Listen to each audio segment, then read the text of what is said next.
Hey guys, so this is a rare event. I've met very unique personality, Dr. Rupert Sheldrake.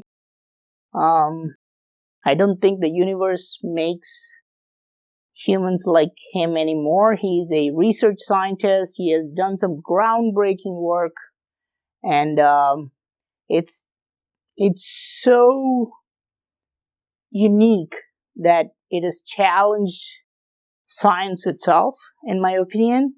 And here we have Dr. Sheldrake. So, welcome. Good to be with you. Thank you. So, tell me, Dr. Sheldrake, why do you think ancient temples and ancient structures, for example, churches and all those structures were built vertically? I think that most ancient structures are about linking heaven and earth, the sky and the earth. And the vertical axis is not just symbolic, because tall structures attract lightning. So I think it's actually literal that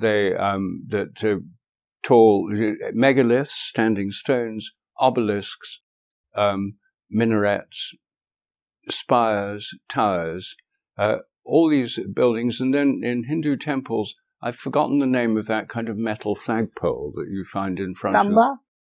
of... There's usually a Nandi, and then there's a Stamba, Dwaja Stamba. Yes. Yeah. That, again, you see, is something that sticks up into the sky. And being metal will attract lightning. Lightning is actually attracted to the easiest course into the ground.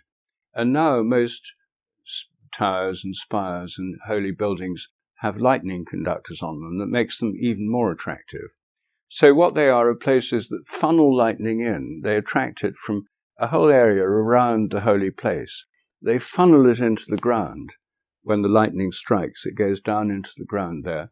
And then it spreads out underground because 1 million volts of electricity going into the ground doesn't just stay there. It spreads out under the ground from that holy place. So I think that the vertical dimension of many sacred places is, as I say, it's not simply symbolic. I think it actually is to do with a direct, literal connection of heaven and earth. Do you think those temples, for example, you spoke about the Meenakshi Amman temple. You lived in Madurai for some time. No, near Trichy. Near in Trichy. Tamil Nadu, yes. Okay. So you've seen the temples like Tanjavur temple, Yes. the Madurai Meenakshi Amman temple, and they have these giant towers, right? Yes. But without the lightning conductor or the lightning rod, do you think if a lightning strikes, I thought they always get damaged. Well, I think they would get damaged. That's why people fix lightning conductors to tall buildings. And in the Middle Ages in England, where many of our cathedrals and churches have spires, it was a problem. They would get damaged. But not always. You see, the electricity can move through wet surfaces, and usually when there's lightning, it's also raining. Oh. So the whole building would be wet, and the lightning could easily move into the ground without doing too much damage. Okay. But lightning conductors make it, minimize the damage, they were only invented in the 19th century. Yes. But since then, almost all tall buildings, whether they're religious or non-religious, have lightning conductors. What do you think would have been the purpose of these ancient sacred sites? It could be a temple, it could be a church, it could be, let's say, an Egyptian pyramid, for example. What do you think would have been the actual purpose of those structures? Partly as gathering places, partly places where people would gather for festivals. I mean, Stonehenge, for example, here in England, was not a temple in the centre of a city. In the Meenakshi temple in Madurai is right at the centre of the city. And the temples in Sumeria and Babylon were at the centre of the city. And cathedrals in England and throughout Europe are usually at the centre of the city. But they didn't have cities when Stonehenge was built.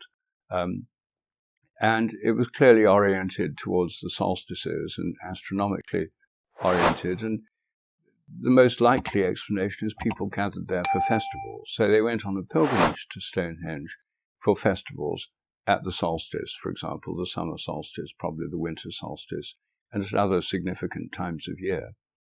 So I think partly it's a place of gathering, partly a place of honoring a god or a goddess, partly a display of human devotion to the god or goddess, because by building a splendid building, which is built purely for religious reasons. I mean, I dare say there were political reasons as well. No doubt kings gained prestige by paying for temples, but the fact is that the buildings themselves are a tribute to people's faith and desire to have a presence of the god or goddess in a particular place where they could be worshipped and connected with. So I think it's about connecting with these more than human powers. Have you been a pilgrim? Did you go? Oh yes, I first got interested in pilgrimage when I was living in India, partly because it's so common in India. Pilgrims were everywhere, and when I lived in Hyderabad, I was working at ICRISAT, the International Crops Research Institute for the Semi-Arid Tropics. I was the principal plant physiologist, and so I was in charge of a whole team of people. And soon after I arrived there, before I'd sort of really got used to living in South India, members of my staff would come to me asking for leave forms all the time. They wanted to go on pilgrimage to Tirupati or to some other great temple. Right. And then when they came back, they often came back with shaved heads, and they gave me prasad from the temple. I really liked the fact that they included me in the pilgrimage, and explained what was. I was very curious and fascinated by it, in fact. I visited many temples in South India, well, indeed, throughout India, but the best ones are all in the south. And when I was living in Tamil Nadu, after 5 years working in Hyderabad, I spent 2 years living in Tamil Nadu writing my first book, which is on morphic resonance. It's called A New Science of Life. I wrote that living in a small Christian ashram in a village called Kulitalai, near Kulitalai. Yes, yeah. Well, it was called Tanyapalli. It was very near Kulitalai in Karur district, near Trichy. Mm-hmm. So I was living on the banks of this holy river, the Kaveri. And when I was living there, I really got interested in the local pilgrimages. So I quite often went to the temples in Trichy.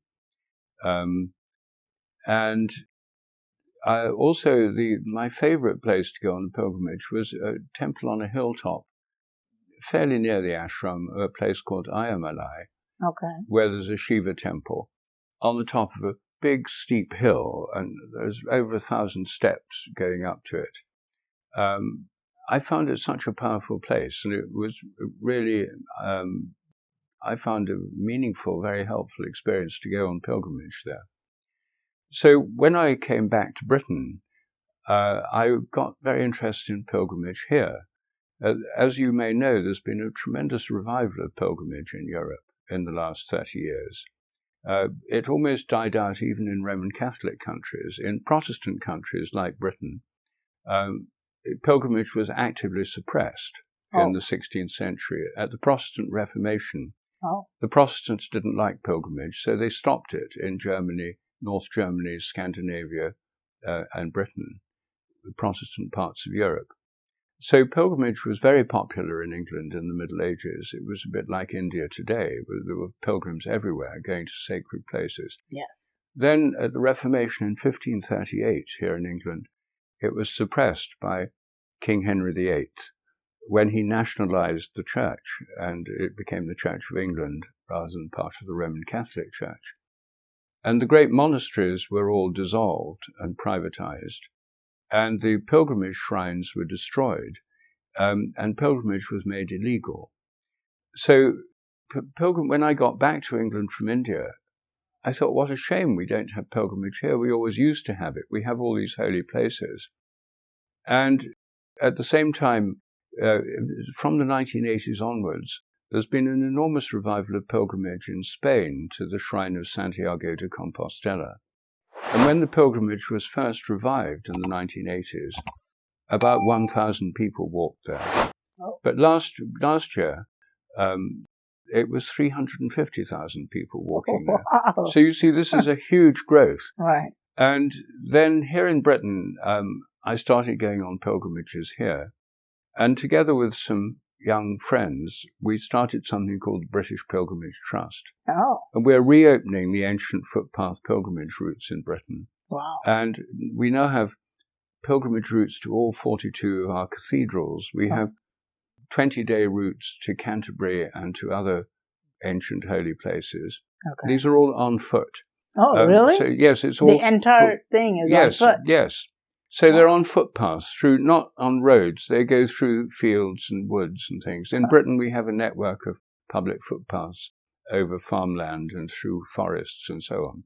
You're basically going to all the churches, and sites like Stonehenge are included now? Yes, we also have pilgrimages to the sites like Avebury and Stonehenge. We include those on these routes. Okay. Oh. So we have pilgrimage routes to a variety of holy places, to the sources of rivers, for example, and to holy springs and wells. Wow. We have them to pre-Christian sites like Stonehenge and Avebury. And we have ones to the great Christian cathedrals and pilgrimage places. So in I would say the last 5 to 10 years, especially the last 5 years, there's been a really big growth of pilgrimage here in Britain. And one of the reasons we started the British Pilgrimage Trust was because when people in Britain said, we want to go on a pilgrimage, they say, we're going to go to Santiago. I said, well, actually, you don't need to go to Spain. You can do it right here. Right. We have all these wonderful holy places. So in my own case, it was pilgrimage in India which awakened my interest in the practice, and through actually doing it in India to Hindu temples, I then realized the potential for reviving it, because it's everywhere in the world there's pilgrimage, in all cultures, in all religions, in Islam, not only to Mecca, but in India to the dargahs of Sufi saints and so on. So we have it in Buddhists go to Bodh Gaya and to all the other ancient Buddhist sites. And there are many Christian holy places, and of course all kinds of holy places in India. So I think that this is a particularly significant move. And of course in India there are pilgrims of all kinds. I mean, when I was living in Tamil Nadu, I often saw people dressed in black going on that great pilgrimage for Ayappa. Sabarimala. Yes. Ayappa, yes. Yes. And then I have many pilgrims going to the shrines of Lord Murugan. Yes. And then so also... we have a color code for each god. So black is for Ayappa, and then saffron is for another one, yellow. Exactly, and it applies to everybody, because the Christians in Tamil Nadu, many of them go to the shrine of Velangani, yes. And in fact, on the big pilgrimages to Velangani, I mean, a lot of people there are not Christian, they're Hindus. Yes, yes.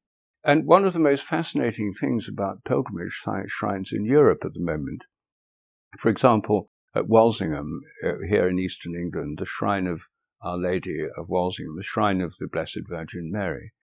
I was there with my wife a few months ago. We were visiting some friends near there.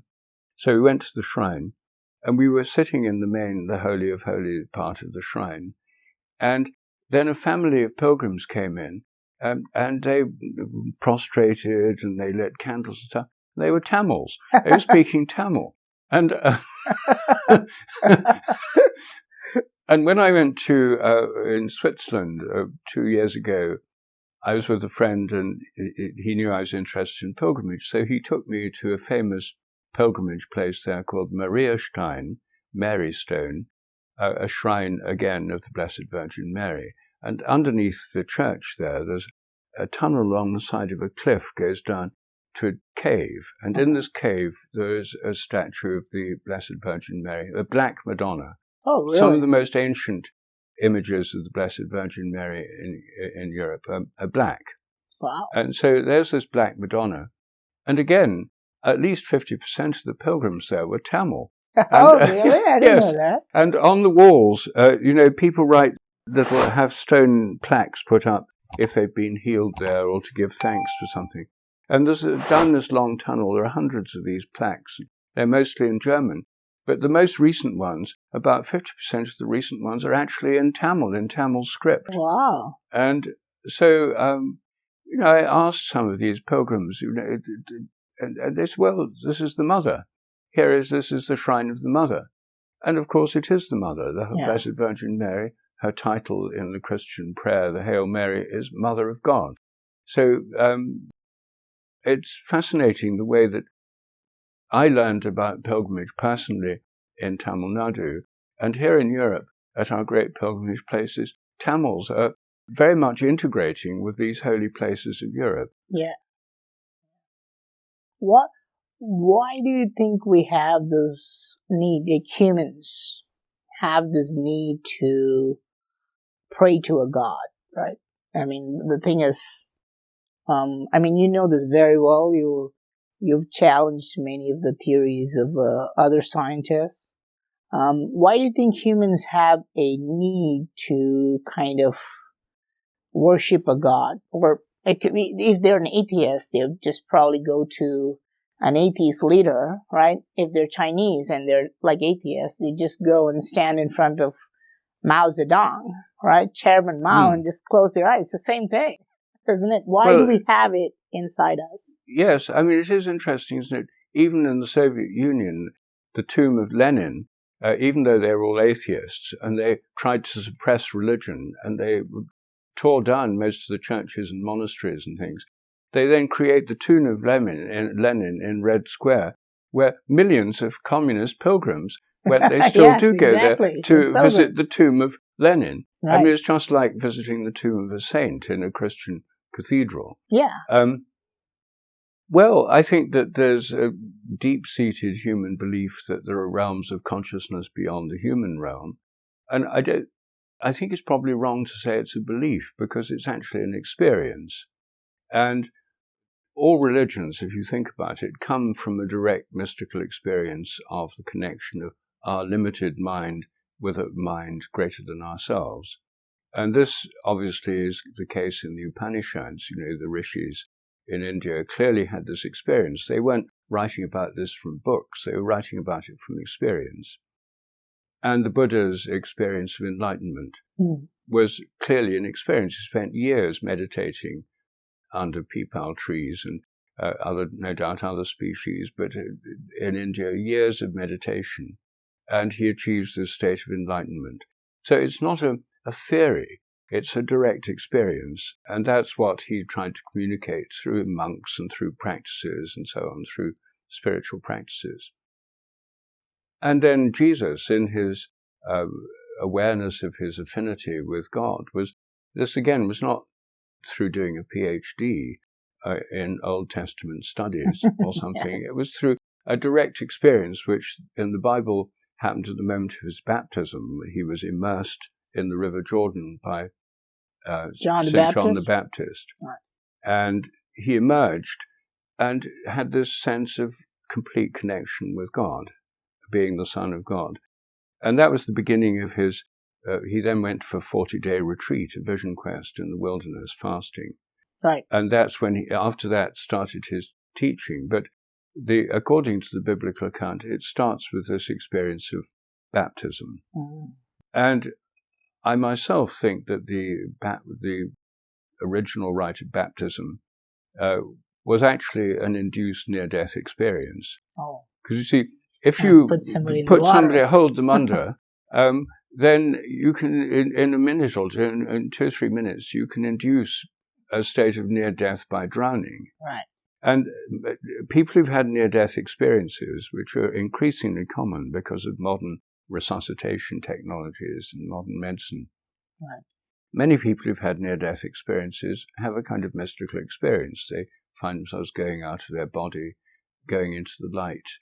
And it's probably one of the more common kinds of spontaneous mystical experience in the modern world. And most people who've had those experiences say they've lost the fear of death, they become much more spiritual, as they have a sense of connection with something greater than themselves.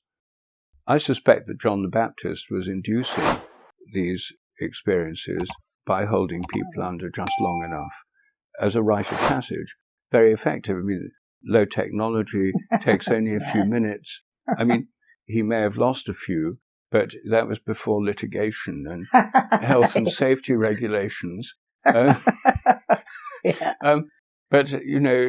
with practice, it could be a very effective thing. The usual view, everyone agrees in the Christian world that this is what John the Baptist was holding them under the River Jordan. But usually people assume it was just symbolic of death by drowning and rebirth. Yes. Whereas I think it only takes a minute or two longer to have the real thing rather than something that's merely symbolic. So my own view is he was probably doing the real thing. It's probably a controversial opinion, but the main point is that religions start from mystical experiences. They start from the experience of being in contact with a consciousness greater than our own. So I don't think it's just something that people make up as fairy stories. They start with these experiences. The great religious visionaries in all traditions have been people who've had these direct experiences. And then, of course, they have to interpret them in terms of the existing culture and language and traditions. So all religions are different. But I take the view, which is very common in India, that they have a common source, and that there are different paths to a common source. And that common source is the experience of the connection of our minds, our limited human minds, with a vastly greater mind which underlies the entire universe. I mean, the Hindu formulation is, Atman is Brahman. Right. But the similar insights, I think, are there in all religions. So I think that people all through the ages have had mystical experiences, like through near-death experiences, even if they didn't deliberately go and meditate in caves in the Himalayas or in monasteries or anything like that. People have these experiences spontaneously, sometimes during severe illness, sometimes through near-death experiences, sometimes just spontaneously for no apparent reason. Are you saying that they experience like a change in consciousness? Is this what we're talking about? I'm saying it's a state of consciousness where they feel they're part of some vastly greater consciousness than their own. And this also happens to a lot of people through psychedelic experience, which is one reason I think why a lot of people are attracted to psychedelics, because it gives a very rapid way of expanding the mind and being aware that one's consciousness is part of something much larger than the ordinary everyday mind. How would you define consciousness to a layman? Well, I think consciousness is not the whole of the mind. First of all, distinguish consciousness from the mind, because the mind, which is what organizes our behavior and insights and thoughts and activities, and underlies our perceptions, and a lot of the mind is unconscious. And as many people have pointed out, including Freud and Jung, the psychologists, much of our mental activity is unconscious. We're not consciously aware of most things we do, even though they're mental. And my ability to speak English, for example, is so habitual that I don't have to search for the words. It just happens. But when I was in India, I learned Hindi, and when I go back to India now, I haven't practiced for 2 or 3 years, and I have to search for the words consciously. Right. But after a week or two, it comes back to me and it flows more naturally. But so most of our mental activity is habitual, and habits are usually unconscious. So first of all, most of our mental activity is mental but unconscious. So what is the role of consciousness itself? I think consciousness is about mainly to do with choosing among possibilities. I'm not talking now about higher consciousness and mystical insight. I'm talking about everyday normal consciousness as we just lead our normal lives. And so I think our consciousness is primarily to do with choosing between alternative actions. That's, I think, its principal function. And I think that's true of animals as well. I think... You're saying animals are conscious? Yes, I think they are, but obviously a different kind of consciousness from ours. What about plants? Well, for a plant, the question would be, to what extent does a plant make choices and choose between possible actions? If you take the view of consciousness that it's the realm of possibility, consciousness is about possibility. Wow. And choosing between possible actions. So now a bee flying into a garden full of lots of different flowers, I think would be conscious of all these different shapes and colours of the flowers and scents. And as it looks at them, it would be consciously aware of them. And it has to choose which flower to land on to collect pollen and nectar. I mean, there's a choice there, and the bee makes a choice. It can't land on all the flowers simultaneously. It has to land on one rather than another. So I think the bee's consciousness in a garden would be about choosing which flower to land on. I think animal instincts, are unconscious. They don't need to think about it if it's a habit. Okay. And I think most of plant behavior is habitual. So you could say it's kind of mental, but it would only involve consciousness if it had to choose. And possibly, a climbing plant may have to choose which stick to climb up, but there may be some elements in some situations. But one of the interesting changes in Western philosophy in the last 10 years has been the growth of an interest in panpsychism, the idea that consciousness is not just confined to human brains. And there's now a serious debate within academic philosophy about panpsychism, the idea that consciousness in many different, well, not only other animals, but even to some degree in atoms or electrons, even in the fundamental particles of matter. Now, all this is no surprise to most Indians because there's a kind of panpsychist element in Indian philosophy anyway. And because, for example, when we have to choose rocks to build a temple, so we still go to the quarries and we kind of have to pick and choose the rocks.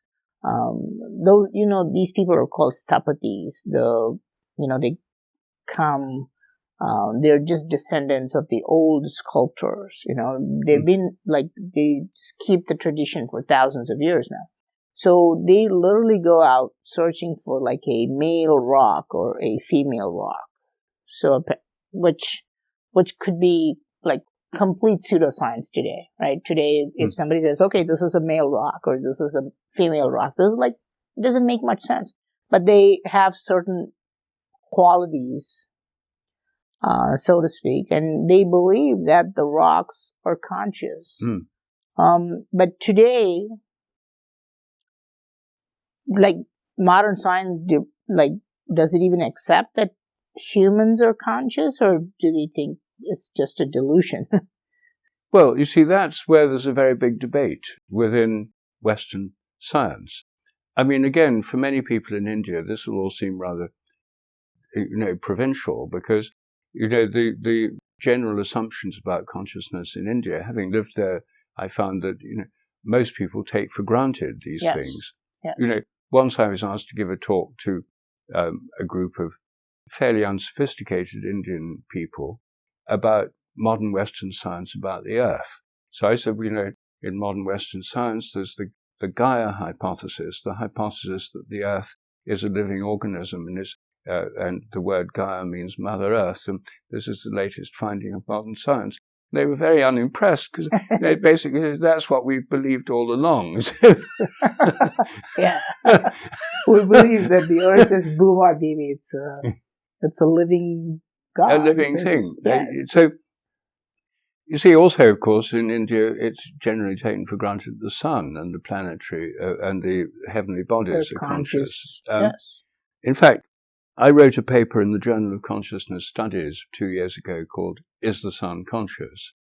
Looking in the light of modern science, astronomy and physics, could we say that the sun is conscious? I think we could. I think we can. And I think the sun probably is conscious. Again, this is no news to people who do the Gayatri mantra or Yes. or who do Surya Sandhya Namaskar, Vandanam, yes. sun prostrations every morning. I do that myself. I've done it for 40 years, the Surya Namaskar every morning. So within Western science, since the 19th century, the usual assumption of standard mainstream science is that the whole of nature is made of unconscious matter. Yes. Consciousness doesn't exist in the universe or outside it. Yes. There's no such thing as God. It's basically atheist. No such thing as spirits or demons or angels or saints or devas.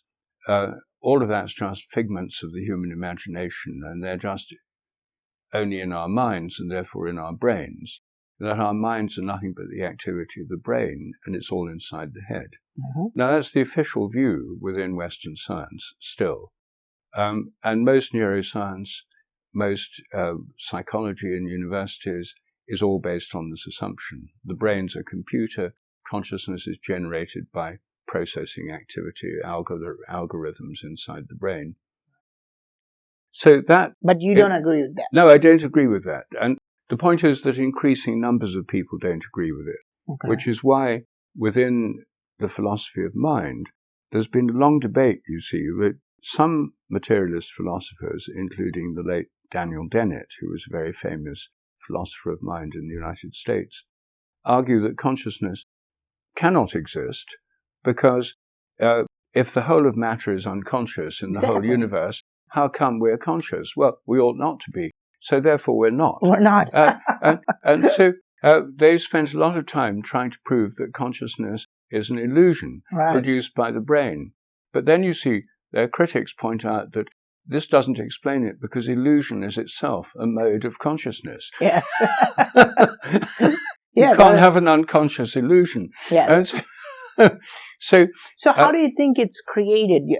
How is consciousness, how does it exist? Because like you said, a bunch of, modern science basically says a bunch of atoms or molecules or whatever, they make up your brain, and that's what creates the consciousness, right? So for a neurosurgeon would argue that if he comes over and he scoops out a part of my, let's say, medial prefrontal cortex, I would no longer have consciousness, right? So he thinks it's a physical set of cells. Yes, well, that's what they do think, most of them. But the thing is, everyone's always known from thousands of years ago that the brain is involved in consciousness. If you have damage to the brain, then it can affect consciousness. It's also been known for thousands of years that our consciousness is affected by chemicals like alcohol. If you get drunk, then your consciousness changes. So, these are not new discoveries of science. Everybody knows these, and they have done for thousands of years. So it's always been known the brain plays a part. But to say that it's the only explanation is the materialist philosophy. It's a bit like saying, if my coat is hanging on a coat hanger, take away the coat hanger and the coat will fall to the ground. The coat depends on the coat hanger. It doesn't prove the coat is explained by the coat hanger. It's one of the elements. It's one of the things that supports it, yes, right. And enables it to. The brain enables consciousness to interact with the body, therefore with the senses and with our activities, because we obviously need our sense organs to see and hear, and we need our muscles to move and act. And all that has to be coordinated, and the brain has an essential role in that. But you see, when it comes to how consciousness is actually related to the brain, the answer is nobody knows. And even the ancient rishis, you see, they weren't discussing neurophysiology. This is one of the greatest unsolved problems in science.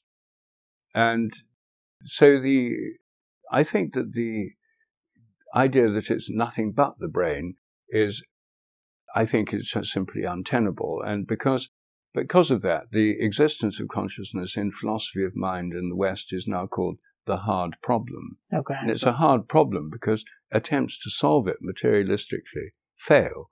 To say it's an illusion doesn't explain it. to say it's an epiphenomenon and that it doesn't do anything, it's just like a shadow of the physical activity of the brain, doesn't explain why it's there, why we need this shadow, that it's not supposed to do anything. That doesn't explain it either. None of these explain it, which is why there's been a rise of panpsychism, the idea that consciousness may be present even in simple forms of matter like electrons, as I mentioned earlier, and that therefore its appearance in brains is a difference of degree, not of kind. It's not that consciousness suddenly appears only in brains, but that consciousness is widely part of nature. That is becoming more and more widely accepted. But then there's the question of where the mind is and how it's related to the brain. And this is, again, an area where there's very, very little understanding in science. And in a way, I often think that India could lead the world in this research. But as far as I know, almost no one in India does this, because most Indian scientists are copying what scientists in the rest of the world are doing, mainly in Britain and America and Europe. Yeah, but it's very hard to, like, you are a research scientist, right? You're a biologist. You have a PhD from Cambridge? Yes. Yes. And when you put forth a theory like that, this is a controversial theory, saying that because unfortunately, you're a scientist, right? And even I'm a Hindu, and I can question Hinduism. That's fine. They'll tolerate that. But if you're a scientist and if you question science and if you say, no, consciousness is outside the brain cells, that won't be tolerated, right? That's what people in India are afraid of, right? They easily be called, he's a conspiracy theorist.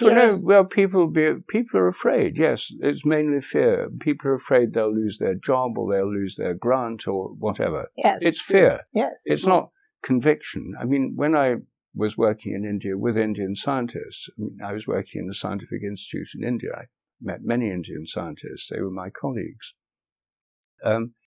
I met hardly any who were Western-style atheists. Almost all of them, when they went back home in the evening from work, became normal Hindus or Muslims or Sikhs or whatever. Yeah.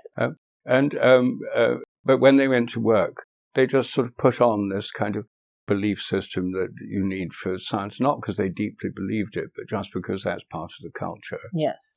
So, you do need a job to survive. You need a job. All totally understandable. I don't blame anyone for doing that. I'm just saying that I hope that when things open up more in the future, that there's such huge potential in India, because the understanding of the nature of the mind from the ancient rishis, the whole yogic tradition, is so profound. Yes. And the practices of yogis who can control physiology through, heartbeat and even go into states of dormancy. Yes. These are things go way beyond anything done in the West. Yes. Most research on psychology and medicine here is done with sort of volunteer undergraduates in psychology labs who 18-year-old people who've had no education in the nature of consciousness at all. Yes. If it were done, a little bit has been done in India, but if these things were done in India with practitioners who have these extraordinary abilities that off the end of the scale of what's known in the West, I think it would enormously expand our scientific understanding. It's all happening anyway, but it's in a separate compartment from science, with a very few exceptions. Yes. Well, what was your experience? Because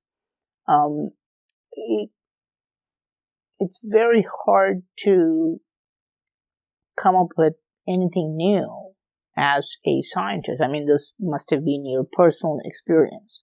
You're a research scientist. You're a PhD, right, from Cambridge.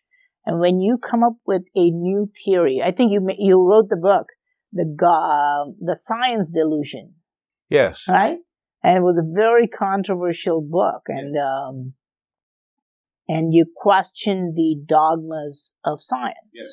Was it a kind of a reply to the God Delusion, written by Richard Dawkins? Well, in a sense, but I didn't really. It's not personal in the sense that Dawkins is the best-known proponent of mechanistic materialism, the idea that matter's unconscious, there's no purpose in the universe, there's no God or gods or spirits, the mind is nothing but the brain. When we die, everything just goes blank. There's no such thing as life after death. Yes. He's the best-known proponent of that view. But it's not an original point of view. It's the standard materialist worldview which has dominated the sciences for decades. Yes. So his book, The God Delusion, in a sense crystallized that view. But my argument really is to take the 10 principal dogmas of standard science and turn them into questions. So one dogma is matter is unconscious. So instead I say, is matter unconscious? And then say, well, do we have any evidence that the whole of the universe, including the sun and animals and everything else, are unconscious? Well, we don't. And most traditions have assumed that there is some form of consciousness, a kind of panpsychist view or animist view. And the assumption that the laws of nature are fixed, which is central to Western science, that at the moment of the Big Bang, all the laws of nature were fixed in an exact form at that moment, like a cosmic Napoleonic code. Yes. Instead, if we ask, are the laws of nature fixed? When we see that we have an evolutionary cosmology, 14 billion years of cosmic evolution since the Big Bang, the universe is expanding, and new forms and structures are appearing everywhere, life evolves on Earth, human cultures evolve. My proposal, the idea of morphic resonance, is that they're not laws, but they're habits. Okay. And nature has evolving habits, not laws. And there's a kind of memory within nature. That's the basis of my thesis of morphic resonance. One reason I wanted to write my book on the subject in India is that when I mentioned this idea to most Hindus, their reaction was not one of shock or horror, but they'd usually say, oh, of course, this is what ancient rishis have said thousands of years ago. Yes. Whereas saying it to someone in Cambridge, especially in the science labs in Cambridge, they first of all didn't understand what I was saying, and then secondly just couldn't believe I was serious in proposing something because it's so against this view, materialist assumption. So anyway, my book, The Science Delusion, takes these 10 central dogmas of mechanistic materialism, turns them into questions, and shows that when we have these questions, whole new possibilities for science open up. It would liberate science. The subtitle of the book is called Freeing the Spirit of Inquiry. And I think science at the moment is cramped into a kind of straitjacket, a kind of prison of dogmatism. And often scientists say religions are dogmatic, science is about free inquiry. But actually, in my experience, it's almost exactly the opposite. And it's become incredibly dogmatic within science, and people are afraid to question these dogmas because they don't want to lose their job or be thought crazy or like all the things we just mentioned. Right. But actually, many scientists personally are actually much more open to these possibilities. The number of people like Dawkins who are hardcore materialist atheists, even in Britain, according to recent surveys, is not more than about 25% of the scientific and medical community. Wow. The rest just keep quiet. They don't want to get in trouble. They don't want to get into trouble. Well, I get into trouble, but, I'm used to it. Somebody has to do it. Someone has to do it. But they're afraid, you see.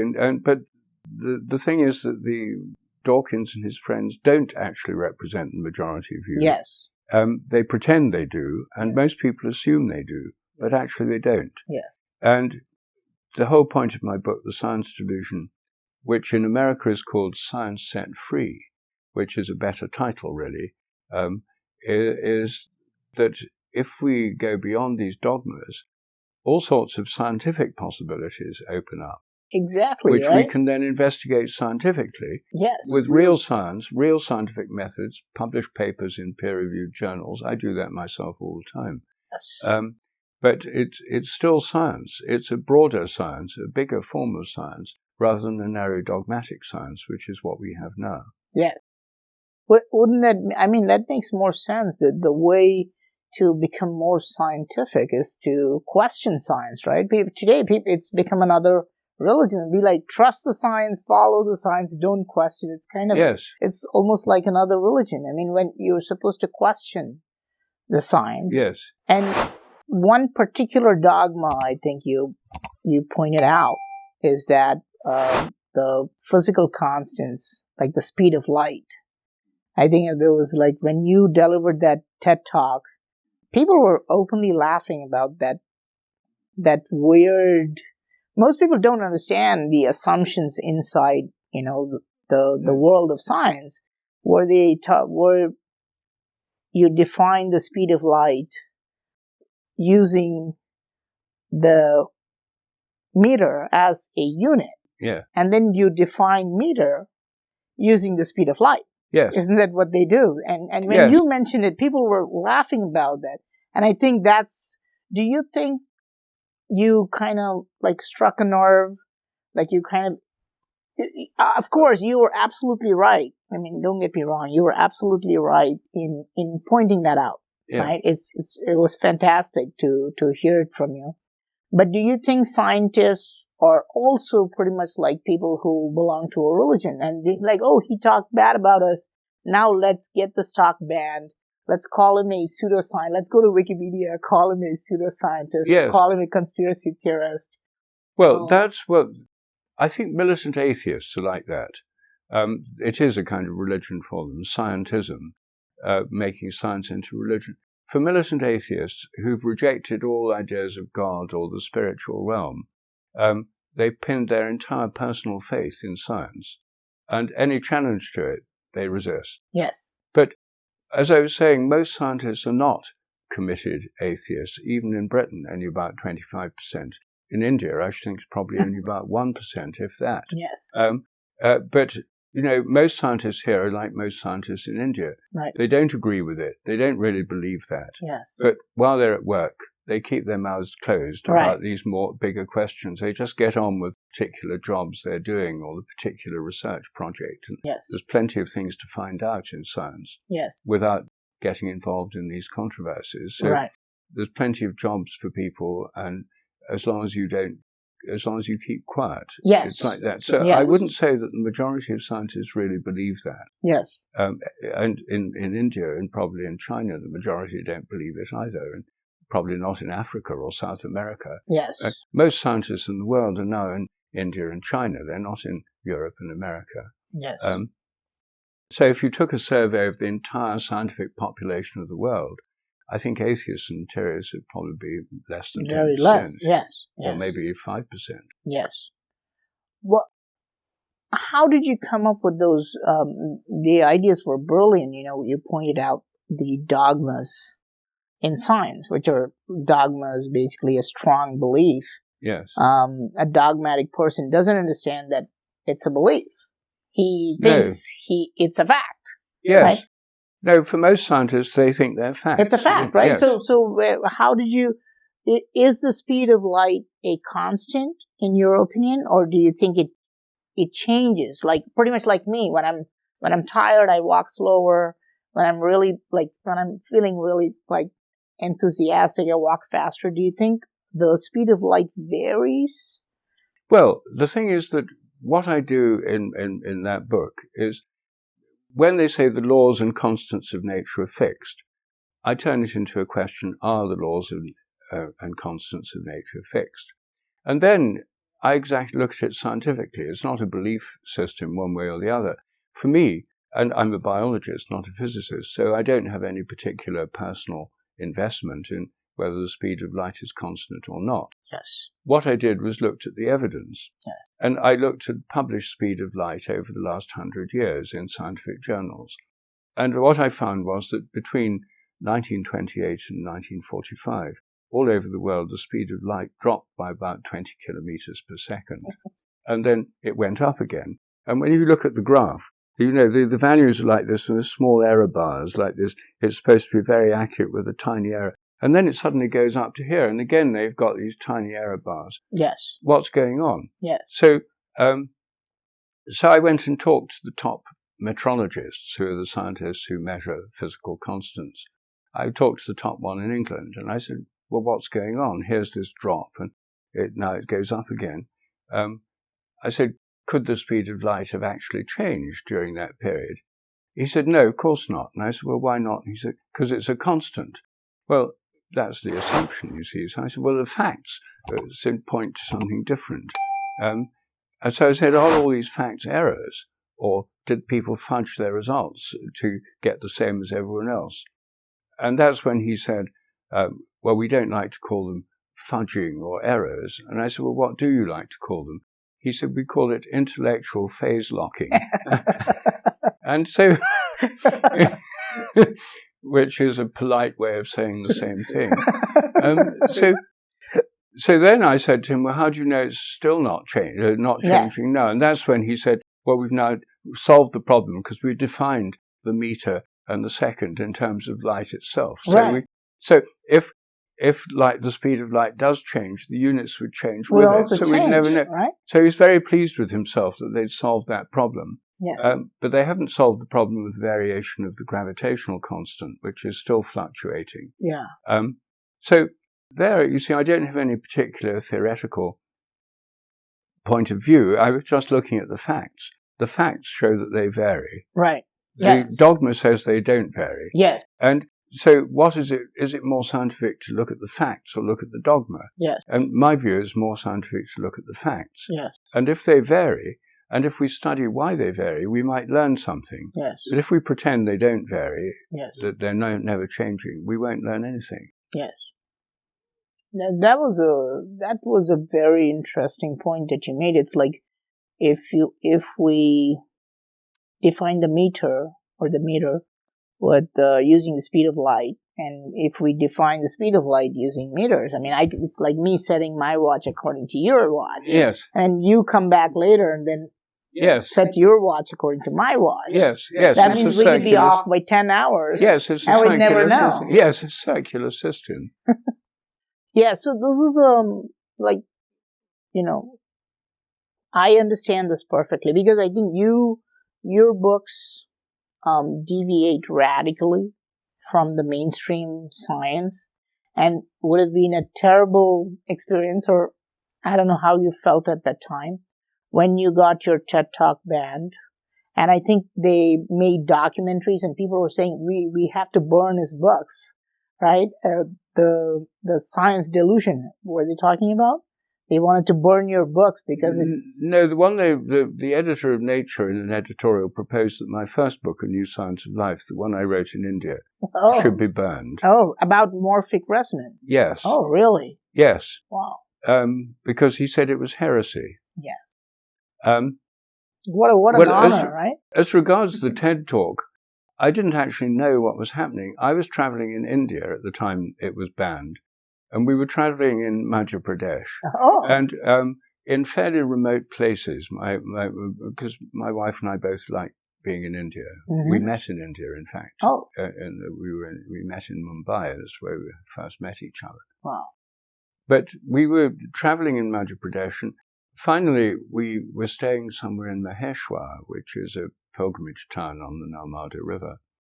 And at that stage, there weren't many internet connections, and there was one kind of flickering internet connection I got for a little while, and things came into my computer, and then it stopped. Mm-hmm. And there were all these emails from friends. I hadn't been on email contact for about 5 days. And suddenly emails from friends saying, don't let them get you down. We're on your side. This is an outrage. I had no idea what they were talking about. And it wasn't until we got to Goa with a more reliable internet connection, I realized this was all about my TED Talk being banned. Wow. And I couldn't do anything about it, because Graham Hancock was aware of what was happening. Yeah. But because his talk was banned at the same time as mine. Yes.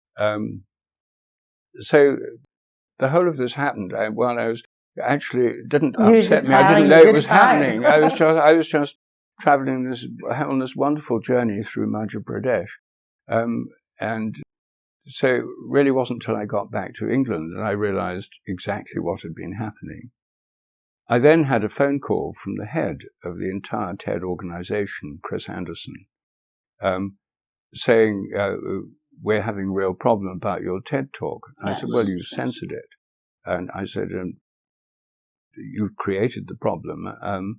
And he then said, but there's been this terrible backlash, because there's a huge backlash on the internet against this talk being banned. Yes. Hundreds of comments, thousands and thousands of comments about this. And it was a real reputational damage for the TED organization. So he then said, well, what can we do about it? And I said, well, actually, not much I can do about it. I did what I was asked to do. I was asked to speak at a TEDx event, which was called Challenging Existing Paradigms. Oh. And I said, I did exactly what it says on the tin. And now you've chosen to suppress this talk. Yes. So I said, well, one thing you could do is publish my refutation of the claims of your so-called science board. Yes. Because they made a series of claims that I'd made errors about the speed of light. And I said, the other thing you could do is reveal the names of the people on the science board. That's not going to happen. He said, well, we can't do that. And I said, why not? He said, because they're anonymous. And I said, well, why are they anonymous? And he said, because if people knew their names, they might attack them. I said, well, they've attacked me. I said, isn't this a bit cowardly? I said, it's like being attacked by hooded inquisitors in a darkened room, Right.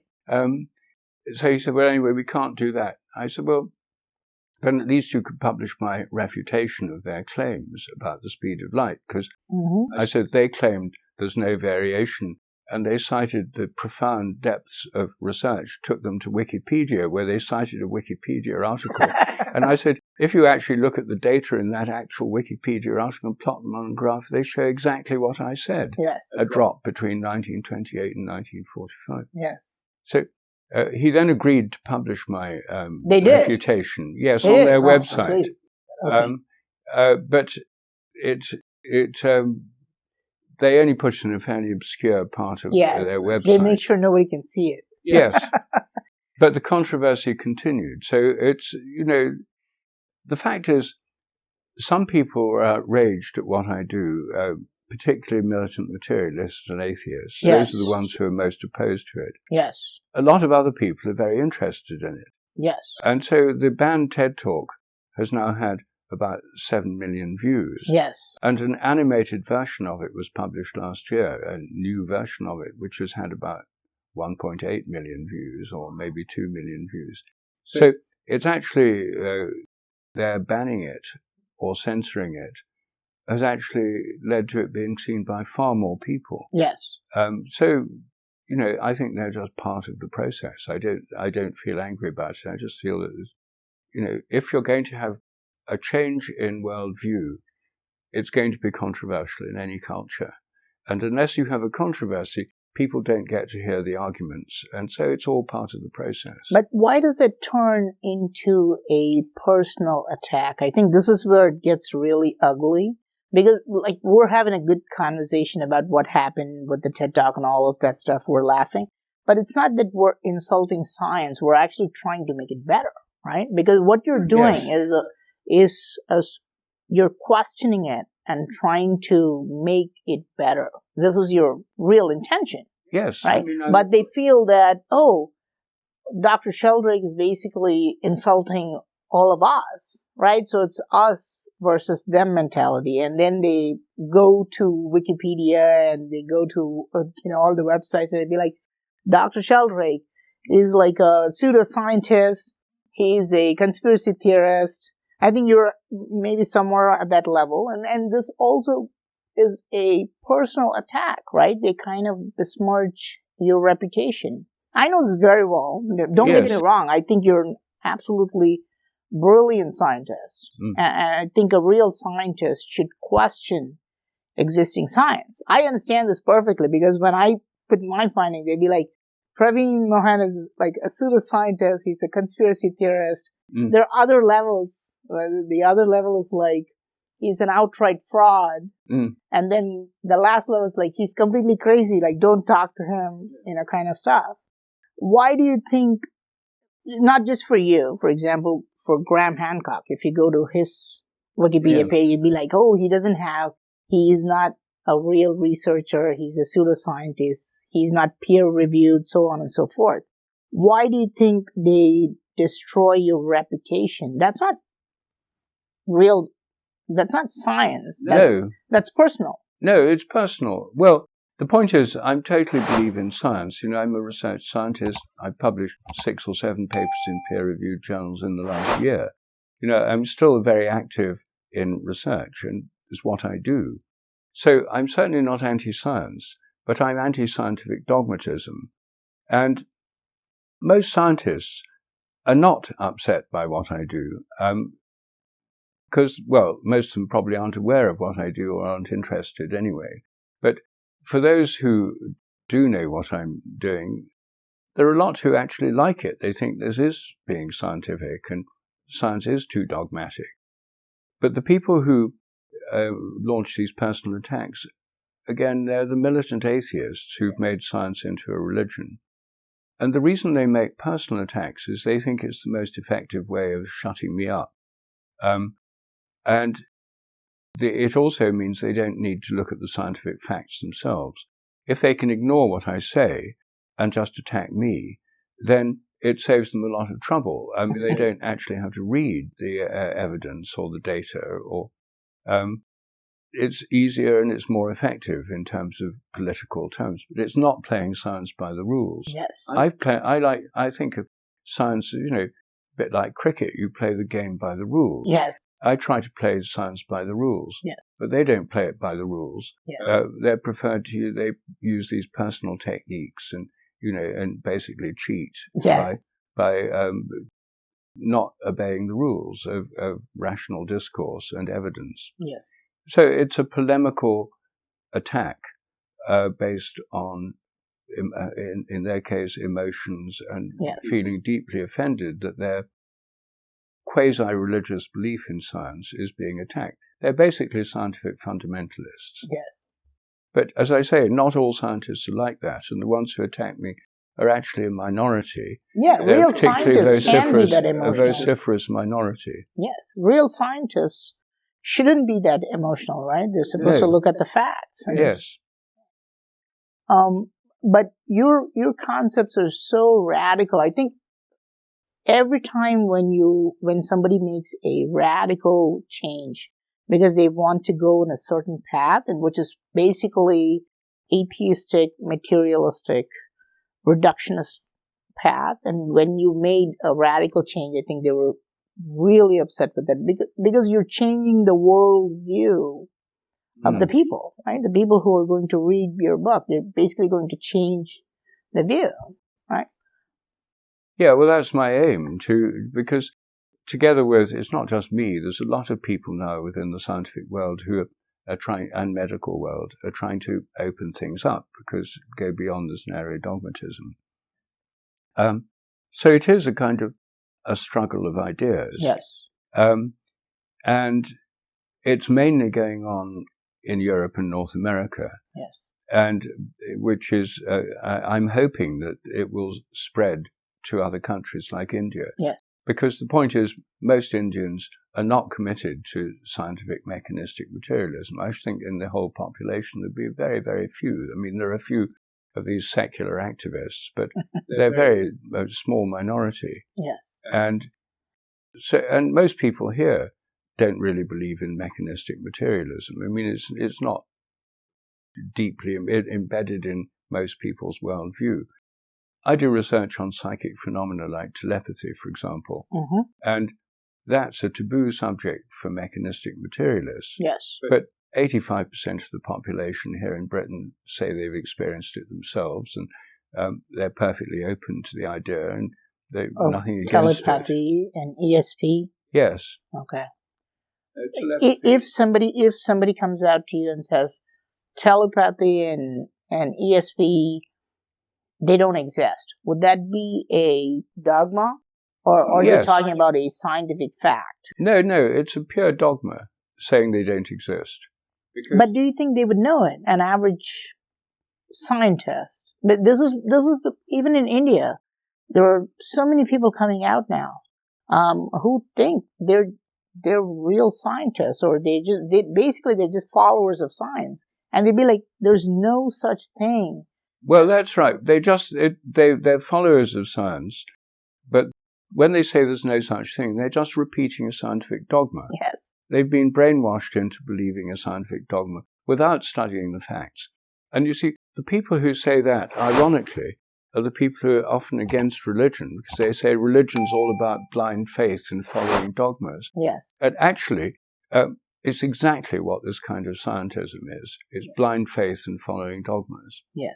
There's a lot of evidence for things like telepathy. And first of all, that most people have experienced it. Secondly, it's very common in everyday life. The kind I've been studying most is telephone telepathy, where you think of somebody and then they ring you on the telephone. You say, "It's funny, I was just thinking about you." Mm-hmm. Or you know who's calling before you look at the caller ID or answer the phone. Yes. Very common. Yes. Most people have had that experience. Yes. The official explanation is it's just coincidence, or people are superstitious and imagine it's telepathy. It's just chance. Yes. But I do experiments. In my experiments, say you were the subject, then you'd name 4 people you might be telepathic with. Mm-hmm. You sit at home with a landline phone being filmed, no caller ID. We pick one of the callers at random, ring them up and ask them to ring you, think about you. So they ring you, and when the phone rings, before you pick it up, you have to say who you think it is. Yes. Okay. I think it's Krishnamurti. You pick it up. "Hi, Krishnamurti. You're right or you're wrong." Okay. And there's a 1 in 4 chance of being right by chance, 25%. Okay. In these experiments, it's about 50%, the hit rate. Okay. So it's not every time, but it's way above chance. And we now have, we've developed apps for testing this on mobile phones. Oh, really? And we're about to launch some apps for testing these phenomena. Yeah. The one that's closest to launch is an app for testing the sense of being stared at.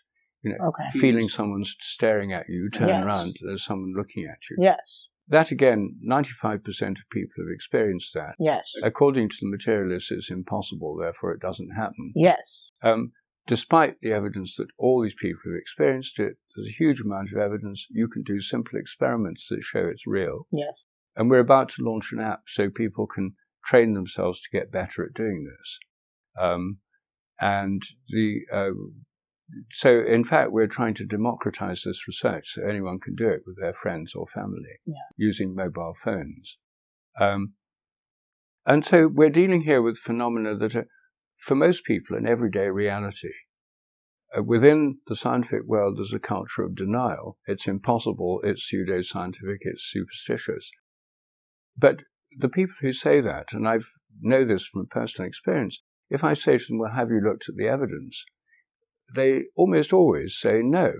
They say, "Well, why? Why not?" And they say, "Because it's impossible, so the evidence must be wrong, and looking at it would be a waste of time." Yes. So this is a perfect example of prejudice, judging beforehand, prejudging prejudice. Yes. And it's not scientific, you see. And because they already have a belief that the consciousness only comes out of your brain, so there's no way to connect with the other. So it's the materialistic, atheistic also. Yes. So there's no external influence like God or... No, not even minds stretching out. I mean, this doesn't even involve God. It just involves one human mind influencing another at a distance. Right. But your brain is inside your skull, so therefore it doesn't have any power outside, which they think is a scientific fact, but it is a dogma. Exactly. So in my book, The Science Delusion, one of the dogmas I question is the idea minds are inside heads and they're nothing but brains. So the question then is, are minds confined to heads or to brains? Yes. And I think they're not. They stretch out beyond brains, and that's why telepathy and the feeling of being stared at, all these things exist because minds are not confined to brains. I think they stretch out through fields, just like fields, invisible gravitational fields stretch out from the Earth and the Moon, this room is full of invisible fields, electromagnetic fields of smartphone conversations or radio and television broadcasts and so on. I think our minds invisibly extend beyond our brains through fields. And that's why I do these experiments, because I think the evidence is actually very strong that the mind is not confined to the inside of the head. Well, how was it received, the book about morphic resonance? Well, when I was writing the book in India, in Tamil Nadu, among my Indian friends, it was received with rather little surprise. You know, when I said there's a memory in nature, the laws are more like habits and stuff. Most Indians said, oh, yes, What's new we've about it? always thought this, yes. When I got back to England, I found that some people got it and were very, very interested by it. Other people simply didn't get what I was talking about. They just thought this was some kind of fantasy. And when the book first came out in England, I'd hoped to stir up a debate within the scientific world. It was written in a fairly technical style for a scientific audience. And it went very well. For the first 2 or 3 months, things were going very well. I was giving seminars at major universities. People were seriously discussing a whole new approach to understanding inheritance and morphogenesis, the development of form. In many ways, it anticipated recent research on epigenetic inheritance. But that was taboo in the 1980s. The book came out in 1981. But then a New Scientist magazine, the features editor there, really loved it and asked me to do a full feature about the book and the theory in New Scientist, and it was widely discussed. There were things on BBC Radio. Everything was going well, better than I'd expected. And then there was this famous editorial on the front page of Nature, the leading international scientific journal, written by the editor, Sir John Maddox, called A Book for Burning, condemning this book as heresy, as pseudoscience, as unnecessary, and it was an extremely blistering attack on the book and me. And thereafter, it became incredibly controversial, and it became hard to give talks in universities because I'd been branded a heretic and I became dangerous to know. So, on the other hand, there were a lot of people who really liked it. For example, people who do psychotherapy following Jung with the idea of collective unconscious. They loved it because the whole theory is about a kind of collective memory in each species. Could you explain morphic resonance to a layman? Like, in simple terms, how would you explain it? It's the influence of past patterns of activity on present ones across time. So, on the basis of similarity. And say, for example, a giraffe embryo is growing in the womb of a mother giraffe.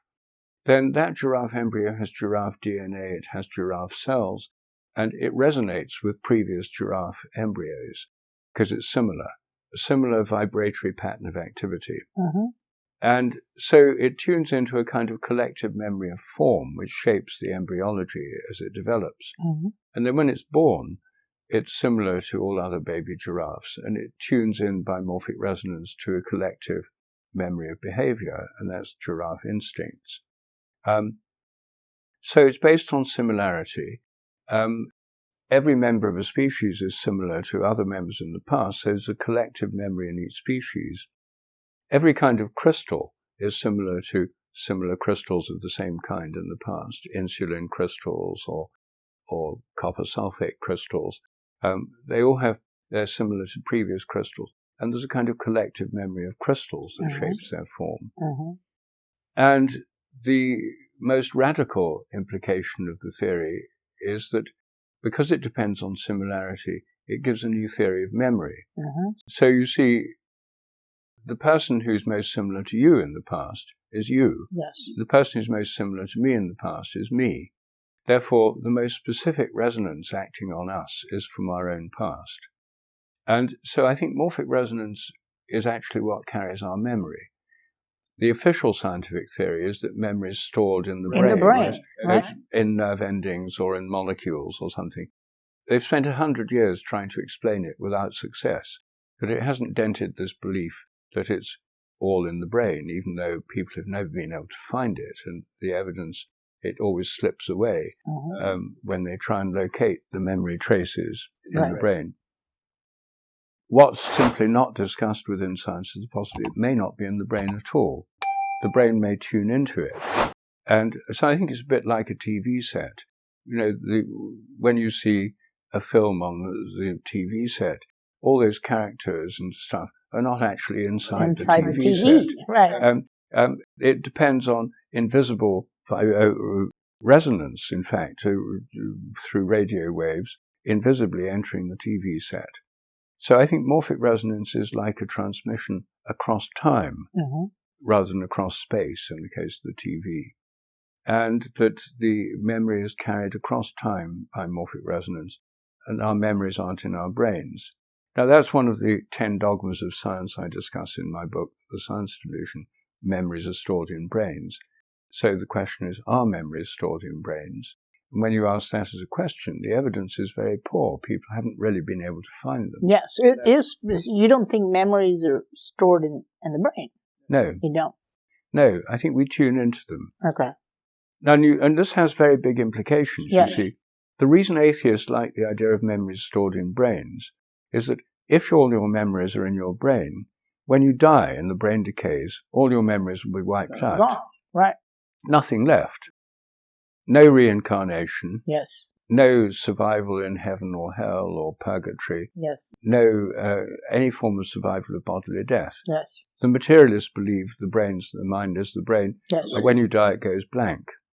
But if the memories are not stored in the brain, then it's possible the memories could survive the death of the body in some form or another.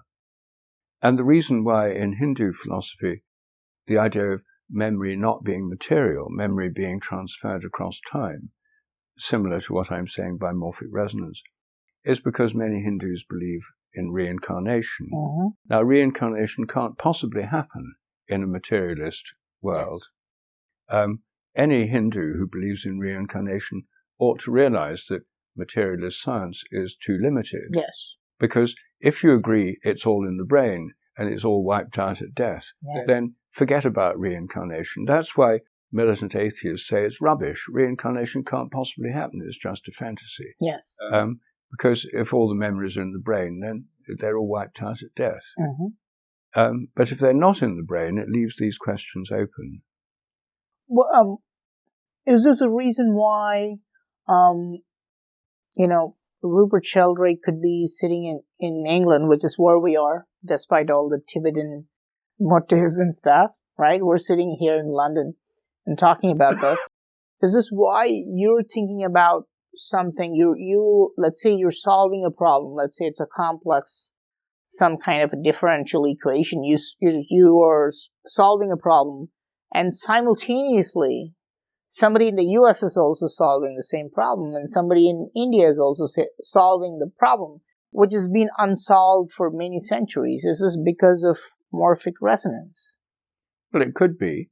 There are many examples of parallel discoveries or inventions, or indeed cultural evolution in different parts of the world. And I think morphic resonance provides a simple way of understanding this. So yes, it has many implications, this hypothesis. It fits many facts. What about the concept of dreams?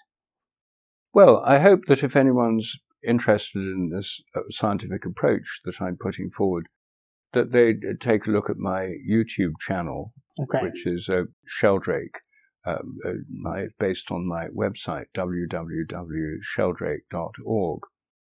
And so there's a lot more information there. People can look at my so-called banned TED Talk, because, in fact, you can't really ban anything anymore. So it's there on the internet in a new animated version.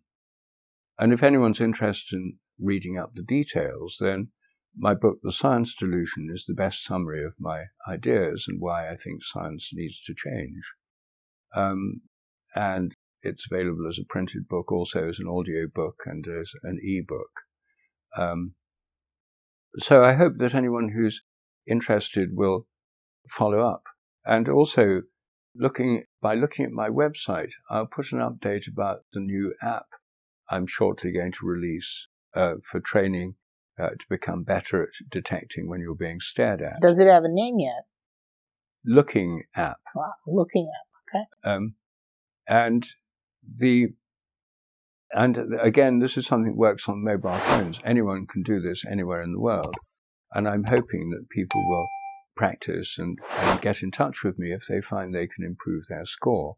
This is an example of citizen science, participatory science, where people can do leading edge research for free on their mobile phone. This is one of the few areas where you can do leading edge research at home on your mobile phone. If you want to do leading edge research in particle physics, you need at least $10 billion Yes. and to build some huge accelerator. But to do leading edge research in this area, you can do it for nothing, and you can start right now. Yes. Sounds great. Well, I have to say it's an absolute pleasure talking to you.